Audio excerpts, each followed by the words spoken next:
asking how it's possible that the East Wing of the White House could just be demolished. And quite frankly, it's not the first time in my career I've heard something along the lines of, wait, I thought this was protected. I'm not going to answer that right now, but I do feel like that question exposes a very large opportunity for how the United States actually protects its cultural resources, that is, our archaeological sites, historic buildings, and cultural landscapes. Most people, understandably, assume that there are stronger protections for important and meaningful historic places. Here's the issue. Our cultural resource laws in the United States are procedural and not substantive.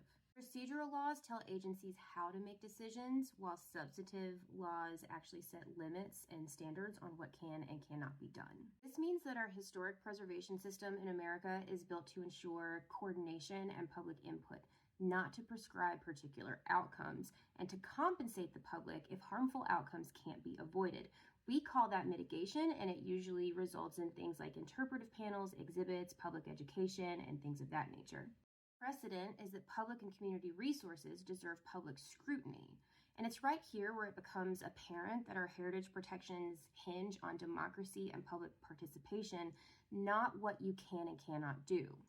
Whenever a high-profile demolition happens, people are always asking, how could this happen? And maybe you feel helpless, but if you care about preservation in America, our system depends on your participation, and here are some very actionable items that you, a civic-minded individual, can do. Number one is to go to your Planning and Zoning Commission meetings. I read something the other day that I could not agree with more, and that is all spatial planning is inherently heritage planning. Number two, check to see if the city that you live in is a certified local government with a historic preservation commission, and if it is, go to the meetings. To see if your area or region has a local chapter of your state archaeological society. If I'm being honest, these local chapters for archaeological societies are where I've seen some of the most sustained interaction and relationship building between people that care about archaeology and professional archaeologists. So if there is one, just go to the meetings.